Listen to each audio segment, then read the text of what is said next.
bom estarmos juntos. Abra sua Bíblia comigo em Lucas, Evangelho de Lucas, capítulo 24. Evangelho de Lucas, capítulo 24. Essa nossa reflexão vai, se Deus assim nos permitir, nos preparar para participarmos da ceia do Senhor. Está preparado para a Santa Ceia? Amém, gente? Amém. Obrigado, Isaac. Deus te abençoe. Evangelho de Lucas, 24. Nossa leitura vai ser a partir do versículo 13. Eu peço bastante atenção. Peço sua atenção. O texto, nós vamos ler um texto um pouco extenso, mas eu acredito que, se você prestar atenção, deixar sua Bíblia aberta ou ligada, eu acredito que você vai me acompanhar e juntos nós seremos ministrados pelo Espírito Santo. Amém, queridos?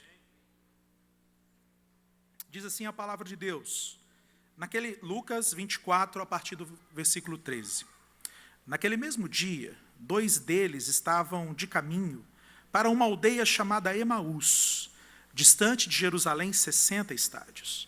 Iam conversando a respeito de todas as coisas sucedidas. Aconteceu que, enquanto conversavam e discutiam, o próprio Jesus se aproximou e ia com eles. Os seus olhos, porém, estavam como que impedidos de o reconhecer. Então lhes perguntou Jesus: que é isso que vos preocupa e de que ides tratando à medida que caminhais? E eles pararam entristecidos. Um, porém, chamado Cleopas, respondeu dizendo: és o único, porventura, que, tendo estado em Jerusalém, ignoras as ocorrências desses últimos dias? Ele lhes perguntou: quais? E explicaram.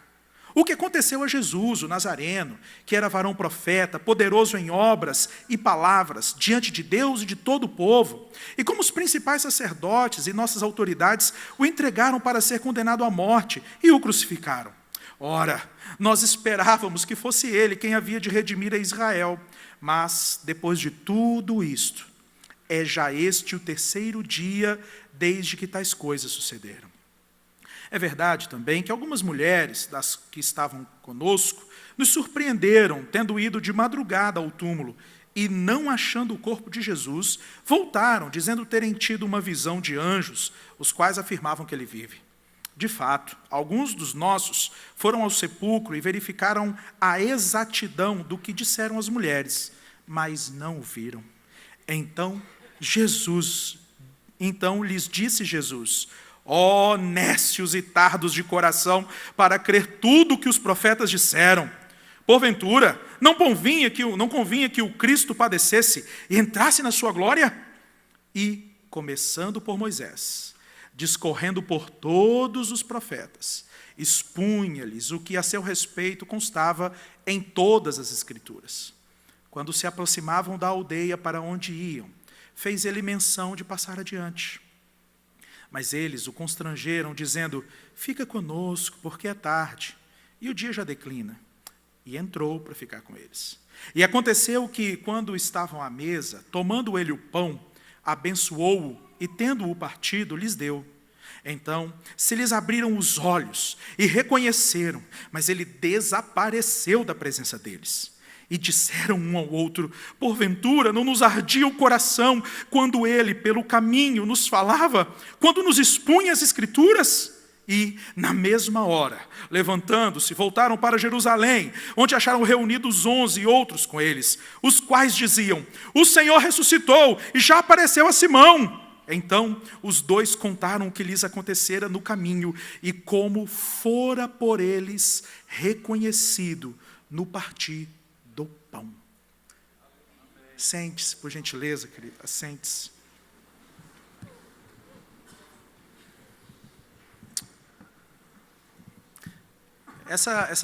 Durante essa semana, a gente viu no noticiário algo, mais uma vez, não é verdade? Mais uma vez, algo tão terrível acontecer. Na Espanha, um atentado, um maluco, enfim, pega um carro e invade calçada, assim, invade um espaço onde a turma estava passando, onde tinha um monte de gente, muita gente morreu, outros tantos ficaram muito feridos, e o impacto, além da morte das pessoas feridas, o impacto emocional que uma tragédia como essa tem sobre a vida das pessoas. E num daqueles momentos assim que a gente estava conversando lá em casa, a minha esposa, depois de conferir as notícias, pergunta para mim assim, a gente começa a conversar e o questionamento da Denise querido, o que vai ser do futuro dos nossos filhos? Linderson, você tem reparado como parece que aquilo que tinha de ruim está piorando? E como nós estamos cada vez mais frágeis? Como a humanidade está cada vez mais frágil, cada vez mais exposta ao mal. E eu confesso para vocês que eu estava tão cansado que encerrei a conversa por ali mesmo. Ela disse assim, querido, você está muito cansado para conversar sobre essas coisas. Eu falei, isso mesmo, Denise, eu só quero sossego. Conversávamos ali, a conversa terminou. A parte do que eu vou pregar aqui é uma resposta ao coração da minha esposa, porque pode ser uma resposta ao coração de muitos de nós, que andando pela vida, assistindo o telejornal, recebendo lá as informações do seu portal de notícias favorito, você pode chegar a essa conclusão e se encontrar nesse estado de angústia. Talvez estado de angústia que trouxe você aqui essa noite. Olha, o que será nesse tempo que nós estamos vivendo, com esses desafios todos que nós estamos tendo, o que será de nós? O que será do nosso futuro? O que será da nossa vida? Essa história, essa reflexão que eu quero compartilhar com vocês essa noite nesse texto, é uma reflexão que a gente pode intitular de A Revelação em Emaús. Tem a intenção de fazer duas coisas: preparar você para a ceia do Senhor e responder essa pergunta: como nós lidamos com tamanha quantidade de notícias ruins que nos cercam, e o que isso tem a ver com a ceia do Senhor?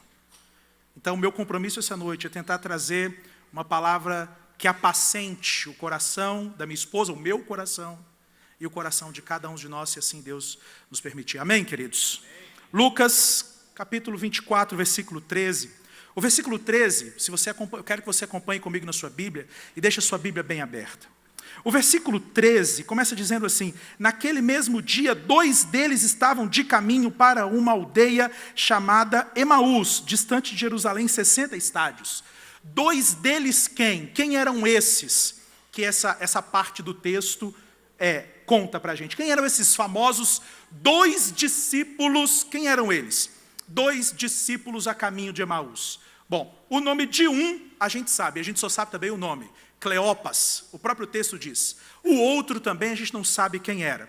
A gente também não tem mais nenhuma informação sobre esse tal de Cleopas que estava aí. Não tem nenhuma outra referência na Bíblia a esse sujeito. Nós sabemos o seguinte, que eles eram discípulos. E discípulos que ainda naquele dia passaram por essa incrível experiência de revelação na estrada para Emaús. Que dia foi esse? Ora, que dia foi esse? Foi no dia que as mulheres chegam ao túmulo de Jesus para poder para poder ungir aquele corpo, levando as essências, levando os óleos aromáticos. E quando elas chegam ali, tiraram o corpo de Jesus daqui. E elas ficam aflitas, elas vêm, mas sabe como era naquele tempo? Lá atrás as mulheres não eram assim, as pessoas não gostavam muito de confiar no relato de uma mulher, e aí aqueles discípulos então vão lá, o texto bíblico diz aqui para a gente em Lucas, que Pedro vai, constata que realmente o corpo de Jesus não estava ali, e ele volta e diz para os discípulos, para os outros discípulos, para os 11 e para mais uma turma que estava em volta deles, nós não sabemos a quantidade certa. Gente, não é que essa mulherada estava falando a verdade? Não está lá. E aí eu imagino aquele ambiente de tensão, aquele ambiente de polêmica, de bafafá, se estabelecendo entre os discípulos. O que será que aconteceu com Jesus? Olha, o corpo não está lá, é bem verdade, não está lá. Mas a gente não viu ele ressurreto. Só essa história aí dos anjos falando para as mulheres. E aquele ambiente de tensão Lucas transfere a cena daquele ambiente de tensão para uma conversa numa estrada. Para uma conversa numa estrada. Eu acho interessantíssimo que, por mais que a gente esteja aqui sentadinho na igreja, que a gente esteja adorando, recebendo a palavra de Deus, a vida acontece mesmo no caminho. Não é isso mesmo, gente? A vida acontece mesmo no caminho. O que nós estamos fazendo aqui não é pouca coisa, não. Isso é maravilhoso. Nós estamos sendo alimentados. Nós estamos sendo renovados. Nós estamos repetindo a nossa aliança com o Senhor, o nosso pacto com o Senhor e com a igreja. É verdade. Isso é uma bênção. Agora, a vida acontece mesmo, como diz um escritor, entre os domingos. É andando na vida, pensando sobre aquilo que aconteceu, que a gente vai sendo ministrado pelo Senhor. É andando na vida. Talvez muito daquilo que está sendo ministrado essa noite aqui, só vai começar a fazer sentido para você, se durante a semana, se durante o caminho, você ficar como aqueles homens estavam. Né? Aqueles homens estavam o quê? Vamos usar uma linguagem bem coloquial, eles estavam matutando tudo o que aconteceu. Aquela conversa, imagina aquela conversa. É isso mesmo? Aquela conversa, por exemplo, de congestionamento. Está com um amigo seu no carro, você fala sobre tudo e sobre todos, mas o coração deles o coração daqueles dois, só tinha espaço para um assunto. Qual era o assunto? Os acontecimentos dos últimos dias. Os acontecimentos dos últimos dias e aquela conversa das mulheres, que o corpo de Jesus não estava mais lá e que ele havia ressuscitado. Bom, nessa andança, né, nessa jornada que eles estavam empreendendo, para uma cidade chamada Emaús, um vilarejo chamado Emaús. A gente não sabe também onde estava Emaús, a gente sabe uma coisa, informação que o texto dá, cerca de 10 quilômetros, entre 10 e 11 quilômetros. Entre 10 e 11 quilômetros, dava tempo deles, andando a pé, dava tempo deles conversarem. Quando nesse tempo, né, dessa jornada, alguém se aproxima deles. O texto bíblico diz, lá no versículo 15, aconteceu que enquanto conversavam e discutiam, o próprio Jesus se aproximou e ia com eles. Mas tinha um elemento aqui, verso 16, os seus olhos, porém, estavam como que impedidos de o reconhecer. Não sei explicar para vocês porquê, e me parece que se alguém tentar explicar porquê, vai estar cometendo um erro, porque a Bíblia não ensina porquê. Mas algo havia acontecido que impediu aqueles homens de reconhecer que era Jesus que estava ali com eles. Não sei dizer o quê. Agora, a verdade é que, o que aconteceu com aqueles homens, gente, acontece com a gente todo dia. Às vezes Jesus está muito perto. Às vezes, o agir de Jesus está bem pertinho de nós. Hein? Às vezes, a resposta de Jesus está bem próxima a cada um de nós. Às vezes, Jesus está falando com a gente, mas parece que os nossos olhos, ou eu vou ampliar agora na minha aplicação, ou parece que os nossos sentidos espirituais, parece que estão embotados, parece que estão neutralizados, insensíveis à voz de Jesus.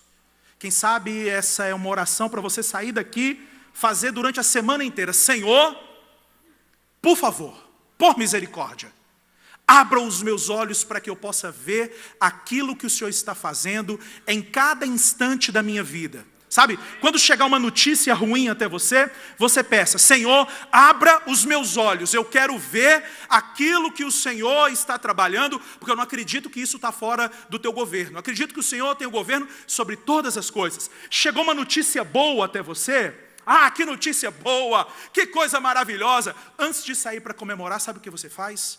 Senhor, abre os meus olhos, me ajuda a ver nessa notícia que para mim é boa, o propósito do Senhor. Me ajude a perceber nessa notícia que para mim é boa, a presença do Senhor. Porque se o Senhor não estiver presente, na verdade, não é boa nada. Na verdade, não é boa nada. Pois bem, Então Jesus está ali pertinho deles, eles estão fazendo uma caminhada, e Jesus percebe algo, percebe a conversa deles. Gente, uma coisa que fala muito sobre nós, sobre como nós pensamos, sobre o estado do nosso coração e sobre a robustez da nossa fé, é a nossa conversa. É a nossa conversa. O conteúdo da nossa conversa, a maneira como nós nos comunicamos uns com os outros, diz muito sobre o estado do nosso coração, diz muito sobre o conteúdo da nossa fé. Muito do que uma pessoa sabe de Bíblia, você pode perceber na conversa dela. Muito do que uma pessoa sabe de Bíblia, você pode perceber na conversa dela. E Jesus olha então o que eles estavam conversando. Jesus não tem problema de timidez. Ele estava ali andando, aqueles três, talvez eles perceberam, tem mais um chegando aí, hein? Tem mais um chegando. E Jesus, o verso 17, diz assim, verso 17. Então lhes perguntou Jesus, pessoal, isso na minha versão, né? Na Almeida Revista Atualizada está dizendo assim, que é isso que vos preocupa? E de que, tratando à medida que caminhais, e eles pararam entristecidos. Olha só, Jesus percebeu que aquele assunto era um assunto importante para aqueles homens.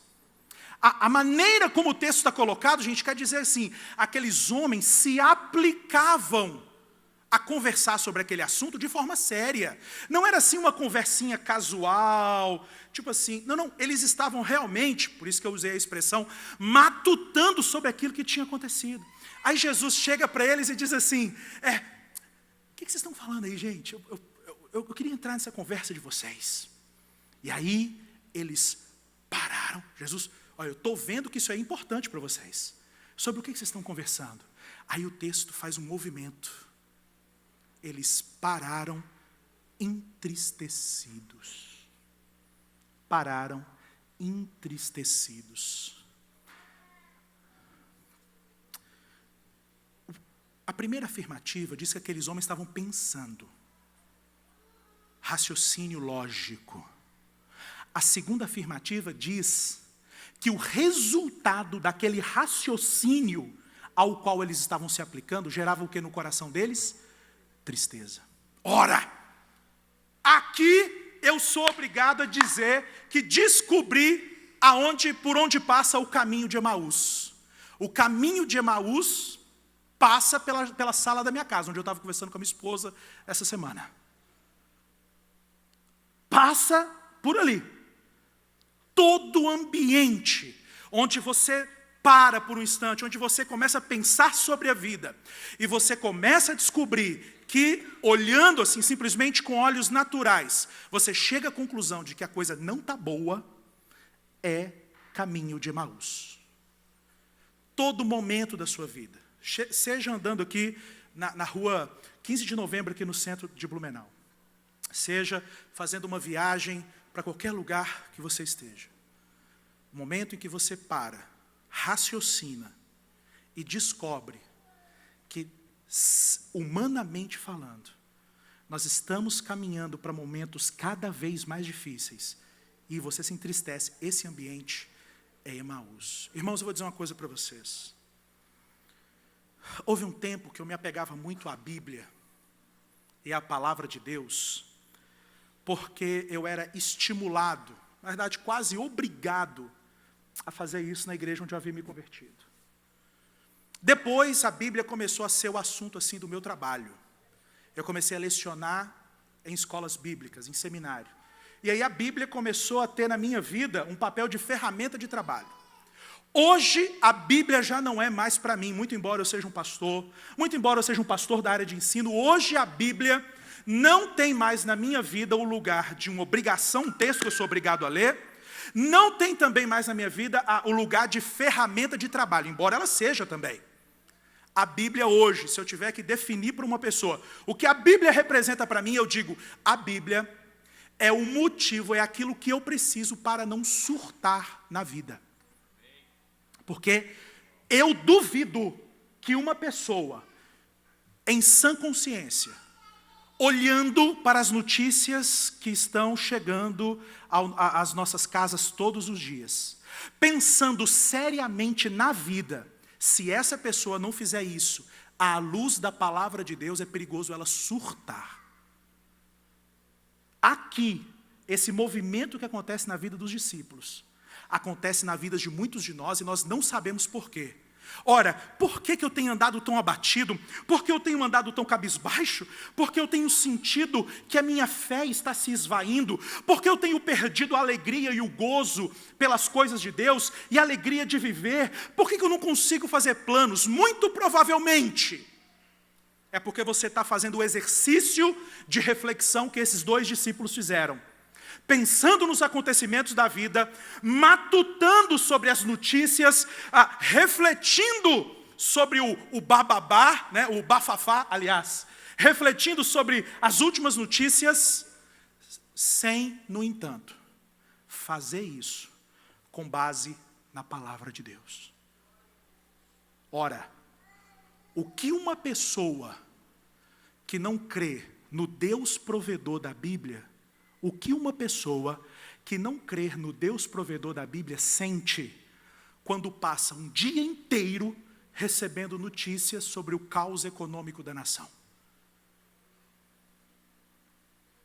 O que uma pessoa que não acredita no Deus protetor que nos é revelado na Bíblia, o que essa pessoa sente quando chega lá no telefone dela ou na TV dela a informação de que terroristas fizeram desse jeito, e tantas pessoas morreram? Essas pessoas surtam. Muito provavelmente, os sentimentos ruins, o desânimo, a desesperança, que pode estar visitando o coração de alguns aqui, nessa noite, está relacionada com a falta de contato com a palavra de Deus. Eu vou dizer para vocês, se eu olhar para o mundo que me cerca, exclusivamente e apenas com a minha mente, eu surto. A minha esperança é alimentada nas Escrituras. Aleluia. Eu só saio de casa, crendo, né, que vou voltar, dizendo assim: Denise, me espera para o almoço. Eu só saio de casa dizendo para ela: me espera para o almoço, porque as Escrituras me falam de um Deus que é protetor. Entende isso? E essa consciência a gente tem que ter. Denise, espera que eu estou chegando de viagem, meu amor. Já estou voltando. Pego o meu telefone e digo: filha, o papai está voltando. E eu tenho que fazer isso, não é porque eu sou um homem muito ousado, porque eu não tenho medo de viajar. Não, é porque eu acredito que Deus está no controle da minha vida, porque as Escrituras assim me ensinam. Faça assim, faça hoje. Um pacto de se recusar a interpretar qualquer acontecimento ao seu redor com base em outra referência que não seja a Bíblia. Bíblia não é opção, Bíblia é questão de sobrevivência. É questão de sobrevivência. É questão de sobrevivência. E aí, perceba, matutando, é claro, quem matuta na vida, quem pensa sobre a vida, sem a referência das Escrituras, fica o quê? Triste. Porque percebe que a vida está um caos. E aí eles vão explicar para Jesus lá no versículo 28, no versículo 18. Porém, um dos homens, chamado Cleopas, respondeu: onde é que você estava? Onde é que você estava, rapaz? Você estava em Jerusalém e não ficou sabendo de tudo o que aconteceu? Aí Jesus disse para ele: não. De quais acontecimentos você está falando? Que oportunidade, irmãos, olha aqui. Que oportunidade Jesus está dando para a gente essa noite de fazer uma comparação. Como assim uma comparação? Entre a maneira como nós pensamos sobre Jesus e tudo aquilo que diz respeito a Jesus, e aquilo que a Bíblia fala sobre Jesus e tudo aquilo que diz respeito a Jesus. Deixa eu resolver aqui para você. muito do desprezo que alguns de nós temos com a ceia do Senhor se baseia em ignorância sobre o que representa a ceia do Senhor para o Senhor Jesus. Se você tem conceitos errados sobre Jesus, você tem conceitos errados sobre tudo aquilo que diz respeito a Jesus. Igreja, ceia, oferta, serviço. Entende o que eu estou dizendo? Vou repetir. Se você tem conceitos errados sobre quem é Jesus, você tem conceitos errados sobre tudo aquilo que diz respeito a Jesus. Se você tem um conceito errado de quem é Jesus, o louvor é chato para você. Se você tem um conceito errado sobre quem é Jesus, a ceia é só mais um ritual vazio para você. Se você tem o conceito errado sobre quem é Jesus, a igreja só serve para você reparar a vida dos outros e os defeitos dos outros. Enquanto a nossa vida, a nossa visão não for curada a respeito de Jesus, a nossa visão não está curada a respeito de mais nada. Talvez por isso alguns que me escutam aqui, alguns que me escutam de casa, do trabalho, talvez por isso, alguns dos que me escutam ainda não conseguiram, ainda não fizeram uma decisão incondicional de se entregar a Jesus e servi-lo para o resto da vida. Porque você está olhando, por você ter um olhar errado sobre quem é Jesus, você vai ter um olhar errado sobre tudo aquilo que diz respeito a Jesus, inclusive a sua vida eterna, que é a coisa mais importante que Jesus veio nos ensinar, o nosso destino eterno, que é sério também. Ora, o que existe no pensamento desses homens errado a respeito de Jesus? Olha que coisa interessante. Vamos examinar a partir do versículo 19. Né? Ele, Jesus, lhes perguntou quais. Aí eles foram explicar. Diz assim, o que aconteceu a Jesus, o Nazareno? Perceba o que eles dizem. Que era varão, profeta, poderoso em obras e palavras, diante de Deus e de todo o povo. E como os principais sacerdotes e as nossas autoridades o entregaram para ser condenado à morte e o crucificaram. Ora, nós esperávamos que fosse ele quem havia de redimir Israel, mas depois de tudo isso, já é este o terceiro dia desde que tais coisas aconteceram. Olha quanta coisa, como reflete o pensamento deles. Primeiro, gente, é sobre Jesus nós estamos falando. Estranho isso, né? Falar, explicar a visão deles sobre quem é Jesus para o próprio Jesus. Explicar na cabecinha deles quem era Jesus para o próprio Jesus. É estranho, não é verdade? É estranho ou não é, irmãos? Claro que é estranho, mas vou dizer uma coisa para vocês, é extremamente necessário.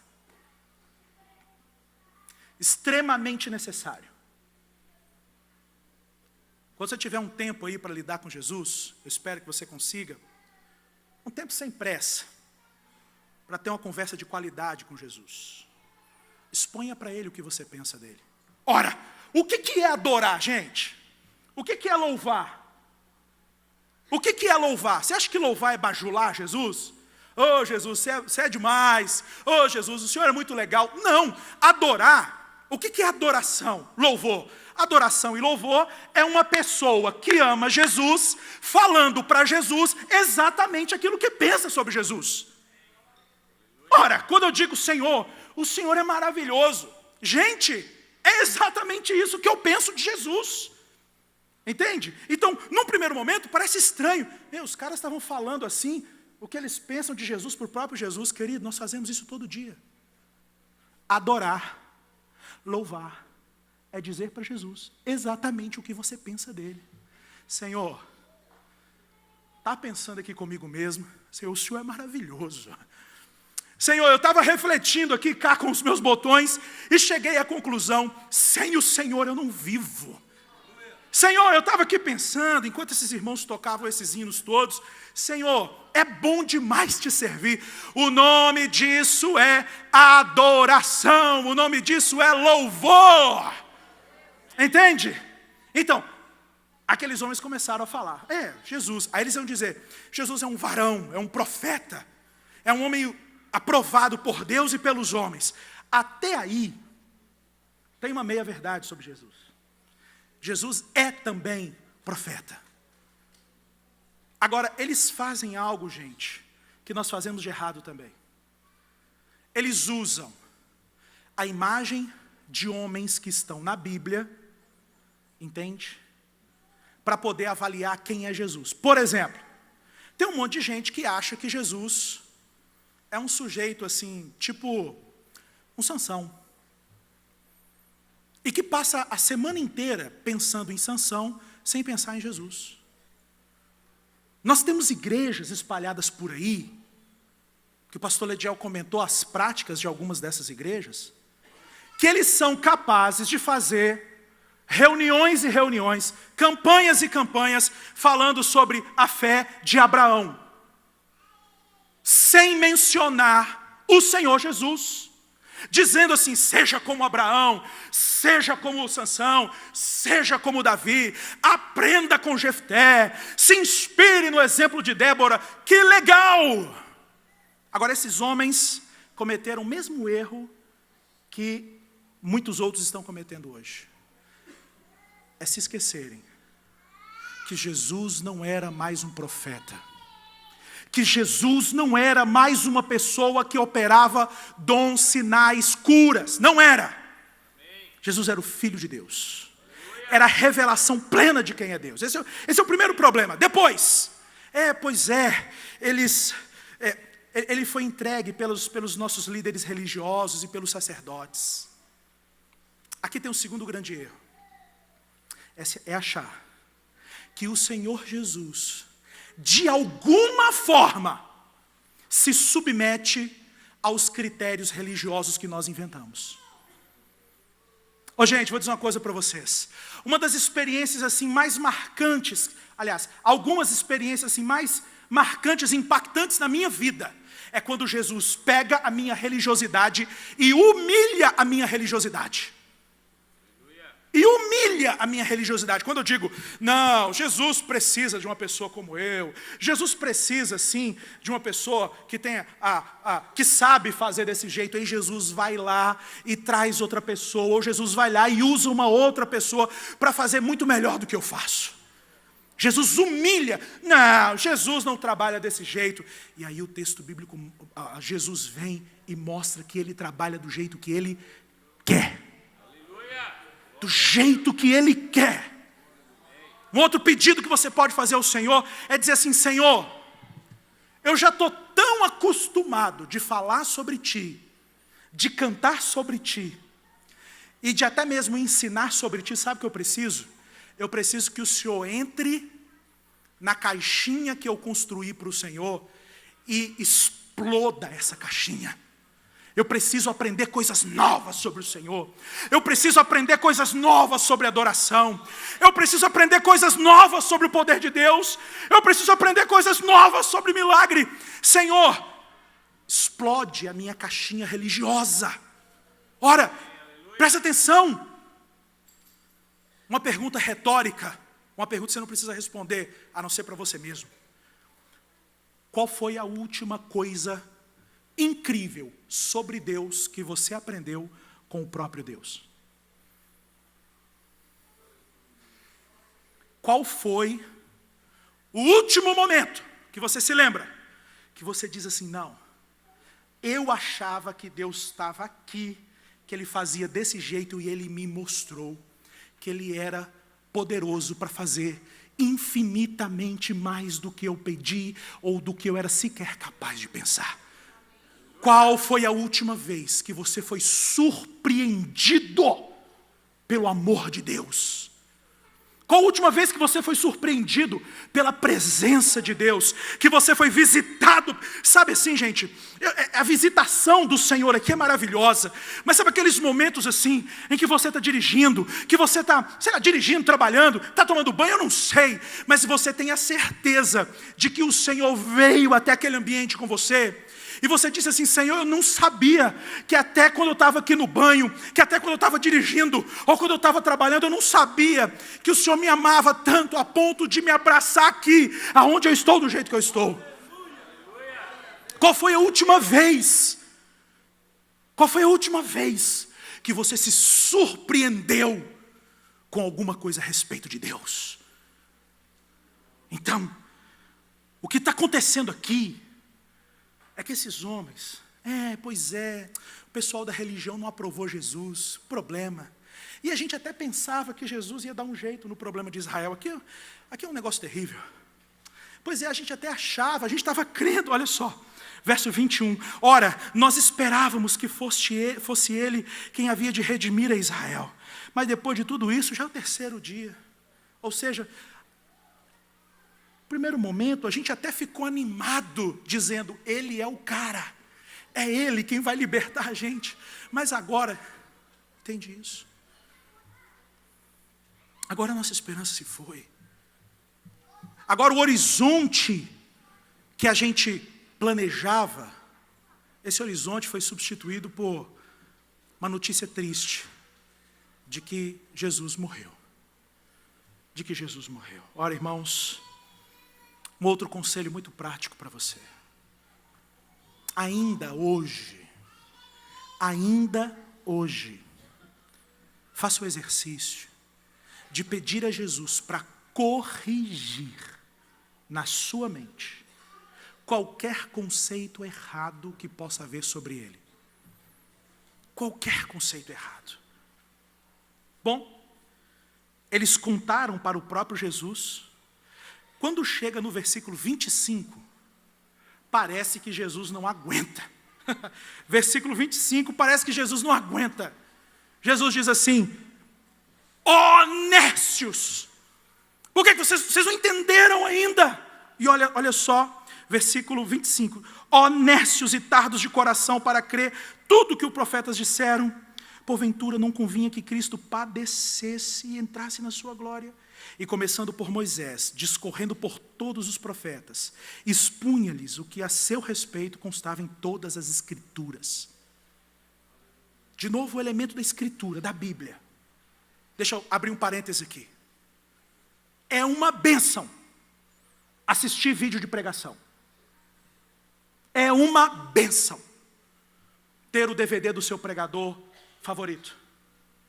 É maravilhoso poder comprar um livro deste ou daquele autor e ser edificado. Mas nada disso substitui o encontro diário e pessoal com a Bíblia Sagrada. Se você tem se alimentado assistindo pregação todo dia, sem abrir a Bíblia, eu vou dizer uma coisa: você está mal. Você está mal. 100 horas de pregação, por mais ungidos e abençoados que sejam os pregadores, não podem substituir o seu encontro diário com a palavra de Deus. Bom, pois bem, a verdade é que Jesus usa a Bíblia para falar sobre Ele mesmo. Isso acontece ainda hoje. Jesus usa a Bíblia para falar sobre Ele mesmo. Pois bem, enquanto aqueles homens estavam andando, eles não perceberam o tempo passar. Chegaram próximo à cidade, ao vilarejo de Emaús. Olha, Jesus, fica aí com a gente. Aliás, não sabiam que é Jesus. Fica aqui com a gente. Talvez porque aquela conversa estava tão agradável. Aquele homem estava abençoando tanto a vida daqueles outros 2 discípulos. Fica aqui com a gente. E aí Jesus anda mais um pouquinho com eles e chega até o lugar em que eles se hospedariam. E algo fantástico acontece. Tudo aquilo que aqueles homens ouviram na palavra do próprio Jesus precisava de um momento, de um elemento para fazer sentido para eles. E o texto bíblico diz que quando eles viram, quando Jesus partiu o pão, que Jesus deu graças e partiu o pão, é Ele, é Ele. Eles perceberam, foi naquele gesto de partir o pão, que aqueles homens perceberam, irmãos, que quem estava com eles o tempo todo era o Senhor Jesus. Vou dizer uma coisa para vocês. Quando nós ceiamos, nós estamos fazendo aqui aquilo mesmo que Jesus fez com aqueles discípulos lá atrás. Por isso que eu disse que essa palavra queria te preparar para a ceia. Quando nós ceiamos aqui, quando nós partimos o pão, nós estamos voltando lá atrás, lá naquele encontro. E a ceia existe para que os nossos olhos se abram e a gente perceba que Jesus está muito perto de cada um de nós. A ceia existe para que a gente, ao partir o pão, a gente perceba que Jesus está na igreja. E que isso que mexe com o coração da gente, enquanto a gente escuta a palavra, é a ação de Jesus em nós. É palavra de Jesus em nós. É presença de Jesus em nós. É presença de Jesus em nós. Então, queridos, quando a gente participa desse momento, nosso coração deve buscar se reconciliar, se realinhar com tudo aquilo que ele significa na palavra de Deus. E a gente sai daqui, como disse o texto, a gente sai daqui com uma convicção. Convicção de que a ceia do Senhor existe para a gente anunciar a morte dele até que ele venha. Agora, só faz sentido a gente anunciar a morte de Jesus porque a gente acredita que ele ressuscitou. Se nós não soubéssemos da ressurreição de Cristo, anunciar a morte dele através da ceia seria a mesma coisa de reviver um velório. De reviver um velório. E ao contrário do que muitos imaginam, a ceia não é revivermos um velório da morte de Cristo. A ceia significa anunciarmos, reconhecermos e celebrarmos que ele morreu e que ele vai voltar. Mas ele só vai voltar porque a morte não foi o destino final dele. A morte não foi o destino final dele. O que a ceia tem a ver? O que a ceia tem a ver com a resposta que eu precisava dar para minha esposa? A ceia tem a ver com a certeza de que tudo aquilo que eu vejo na televisão, que eu leio nos jornais, não é o final da história. Não é o final da história. Recebo uma notícia ruim. Assisto uma tragédia sendo noticiada na televisão. E me lembro, Jesus venceu a morte. Jesus está vivo. Isso que eu estou vendo com os meus olhos não é o final das contas. No final das contas, o Cristo voltará. No final das contas, no final da história, Jesus removerá todo esse mal que está diante dos meus olhos. Seja o mal no globo, seja o mal numa escala mais ampla, ou seja o mal na minha vida comum, cotidiana. Então, como resposta, querido, para as perguntas que eu fiz no início, e como resposta até mesmo ao coração da minha esposa, eu conversava com ela sobre isso. O que será dos nossos filhos nesse mundo que está aí? A resposta é: este mundo que está aí não é o final das contas.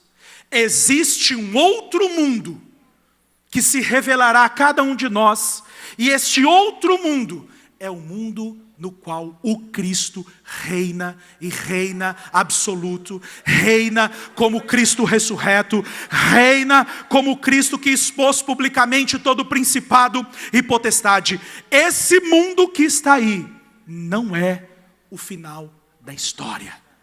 E nós só podemos acreditar nisso porque o Cristo ressuscitou. Então, que nós vamos participar da ceia agora. Eu te convido a estar de pé. E já convido o pastor Lediel, já devolvo a palavra a ele. Nós vamos participar da ceia com alegria, sob o comando do pastor. Com a profunda certeza. a angústia na qual a minha família vive não é o final da história. Essa notícia ruim que chegou no jornal não é o final da história. Esse atestado, esse diagnóstico médico não é o final da história. Mas pastor, eu estava lá quando esse ente querido foi sepultado. A sepultura não é o final da história. Não é o final da história. A morte não é o final da história. O final da história é nós ressuscitarmos com Cristo. É nós ressuscitarmos com Cristo. O final da história é a morte morrendo por causa da vitória de Cristo. Aleluia. Vamos convidar o pastor a nos conduzir nessa reflexão, pastor.